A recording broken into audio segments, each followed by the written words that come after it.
Heddi, rydyn ni'n adroddiaddu am rofiad tosturi ac effaith nyrsio, ledled y byd. Mae'r diwrnod arbennig hwn, sy'n nodi pen-blwydd Florence Nightingale, hefyd yn dathlu nyrs arloesol Cymru, Betsi Cadwaladr. Y thema eleni, mae gofalu am nyrsys yn cryfhau economïau, yn tynnu sylw at y rôl hanfodol mae nyrsys yn ei chwarae wrth adeiladu cymunedau iachach. Rydym wedi ymrwymio i atebion ymarferol sy'n cefnogi iechyd hir dymer yn gweithlu nyrsio. Wrth i ni lansio cynllun cyntaf strategol newydd y gweithlu nyrsio ar gyfer Cymru, mae'r cynllun hwn yn cadarnhau ein hymrwymiad i lesiant staff ac arweineiddiaeth dosturiol, gan sicrhau gweithlu nyrsio sy'n cynaliadwy a ffyniannus. The newly launched Strategic Nursing Workforce Plan for Wales recognises that caring for nurses strengthens economies. It commits to action, including an all-Wales mentoring and coaching scheme, targeted leadership programmes for senior nurses and matrons, and focused promotion of wellbeing support.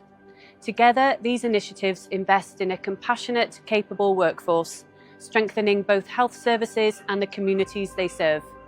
As well as a nurse, I am a parent carer to my son, Riley, who has had ischemic strokes and also has a really rare arterial disease of the brain called moyamoya. The challenges for me were trying to split myself really, attending the multiple hospital appointments that come with, supporting somebody with an underlying condition and fulfilling my role. I found that quite challenging because I felt quite torn at times. For me, it was about understanding what I needed and opening those lines of communication with my manager so that they were clear with what support I needed in work. More so a flexible working application to support my needs as kind of a parent carer, but also to fulfil my role as a nurse as well. As nurses, we're really good at providing and looking at person-centred holistic care, but actually that doesn't stop with patients. That can be extended to each other. So having that and having supportive work colleagues and supportive managers is just paramount to nurses' wellbeing.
Mae hwn yn atgof pwerus bod gofalu am nyrsys nid yn unig yn cofnogi eu lles nhw, ond hefyd yn cryfhau'r gweithlu a systemau gofal iechyd yn eu cyfanrwydd.